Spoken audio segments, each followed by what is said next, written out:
ಮುಂಗಾರು ಮಳೆ ಕ್ಷೀಣಿಸೈತೆ. ತೊಳೆಯೋಕ್ಕೂ ಇಲ್ಲ, ಕುಡಿಯೋಕ್ಕೂ ಇಲ್ಲ, ಜಾನುವಾರುಗಳಿಗೂ ನೀರಿಲ್ಲ. ಅದಕ್ಕೆ ಚೆಂಬುಗಳ ಸಮೇತ ನಿಮ್ಮ ಹತ್ರಕ್ಕೆ ಬಂದಿದ್ದೀವಿ. ನಾವು ಕೇಳ್ತಾ ಕೋಲಾರ ಜಿಲ್ಲೆಯನ್ನು ಬರಪೀಡಿತ ಜಿಲ್ಲೆ ಅಂತೇಳಿ ಘೋಷಣೆ ಮಾಡಬೇಕು. ಬರ ನಿರ್ವಹಣೆಗೆ 3,000 ಕೋಟಿ ಅನುದಾನವನ್ನು ಬಿಡುಗಡೆ ಮಾಡಬೇಕು. ತಾಲೂಕು ಆಡಳಿತದಿಂದ ಪ್ರತಿ ಪಂಚಾಯಿತಿಗೊಂದು ಮೇವು ಬ್ಯಾಂಕ್ ಅನ್ನು ತೆರೆದು ಜಾನುವಾರುಗಳ ರಕ್ಷಣೆ ಮಾಡಬೇಕು. ಮತ್ತೆ ಮನರೇಗಾದಲ್ಲಾಗ್ಲಿ ಇಲ್ಲ ನರೇಗಾದಲ್ಲಾಗ್ಲಿ ದುಡಿಯುವ ಕೈಗೆ 365 ದಿನ ಕೆಲಸ ನೀಡಿ ಪ್ರತಿ ಕೂಲಿ ಕಾರ್ಮಿಕರಿಗೆ ಕನಿಷ್ಠ ಅಂದ್ರೂ 1,000 ರೂಪಾಯಿ ಕೂಲಿಯನ್ನು ನೀಡಬೇಕು.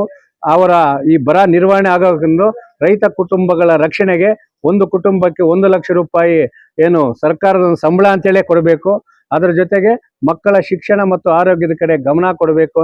ಅದರ ಜೊತೆಗೆ ಈ ಕೋಲಾರ ಜಿಲ್ಲೆಯನ್ನು ಬರಪೀಡಿತ ಜಿಲ್ಲೆಯನ್ನು ಘೋಷಣೆ ಮಾಡುವ ಜೊತೆಗೆ ಸ್ಥಳೀಯ ನಾಡಿ ಮಿಡಿತಾ ಇರುವಂತಹ ಉಸ್ತುವಾರಿ ಸಚಿವರನ್ನು ನೇಮಕ ಮಾಡಬೇಕಂತೇಳಿ ನಿಮ್ಮ ಮುಖಾಂತರ ನಿಮಗೆ ಮನವಿ ನೀಡಿ ಒತ್ತಾಯಿಸ್ತಾ ಇದ್ದೀವಿ.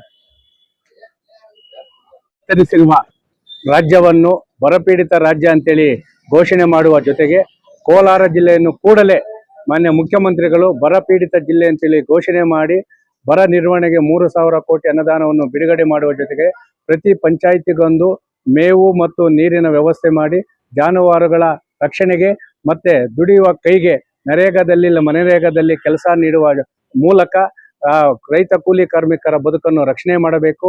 ಅದರ ಜೊತೆಗೆ ಇವತ್ತು ಶಿಕ್ಷಣ ಮತ್ತು ಆರೋಗ್ಯವನ್ನು ಉಚಿತವಾಗಿ ನೀಡಬೇಕು.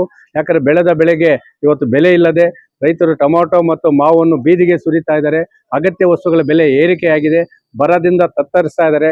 ಹಾಲು ಒಕ್ಕೂಟದ ಆಡಳಿತ ಮಂಡಳಿ ರೈತ ವಿರೋಧಿ ಧೋರಣೆಯನ್ನು ಅನುಸರಿಸಿ ಪ್ರತಿ ಲೀಟರ್ ಹಾಲಿನ ಬೆಲೆಯನ್ನು ಇಳಿಕೆ ಮಾಡಿದ್ದಾರೆ. ಅದರ ಜೊತೆಗೆ DCC ಬ್ಯಾಂಕಲ್ಲಿ ಏನು ಸಾಲ ಸಿಗ್ತಾ ಇಲ್ಲ. ಇಂತಹ ಸಂದರ್ಭದಲ್ಲಿ ರೈತರ ಒಂದು ಹಿತ ಕಾಯುವಲ್ಲಿ ವಿಫಲವಾಗಿರುವ ಸರ್ಕಾರದ ವಿರುದ್ಧ ನಾವು ಆಕ್ರೋಶ ವ್ಯಕ್ತಪಡಿಸುವ ಜೊತೆಗೆ ಕೂಡಲೇ ಕೋಲಾರ ಜಿಲ್ಲೆಯನ್ನು ಬರಪೀಡಿತ ಜಿಲ್ಲೆ ಅಂತೇಳಿ ಘೋಷಣೆ ಮಾಡಿ ಬರ ನಿರ್ವಹಣೆಗೆ 3,000 ಕೋಟಿ ಅನುದಾನವನ್ನು ಬಿಡುಗಡೆ ಮಾಡಿ ಪ್ರತಿ ಪಂಚಾಯಿತಿಗೊಂದು ಮೇವು ಮತ್ತು ನೀರಿನ ವ್ಯವಸ್ಥೆ ಮಾಡುವ ಮುಖಾಂತರ ಜಾನುವಾರುಗಳ ರಕ್ಷಣೆ ಮತ್ತು ಜನಸಾಮಾನ್ಯರ ರಕ್ಷಣೆ ಮಾಡಬೇಕು. ಮತ್ತೆ ಬೆಲೆ ಇಲ್ಲದೆ ಇವತ್ತು ಟೊಮಾಟೊ ಇರ್ಬೋದು, ಮಾವು ಇರ್ಬೋದು, ಬೆಲೆ ಇಲ್ಲದೆ ಬೀದಿಗೆ ಬಿದ್ದಿದ್ದಾರೆ.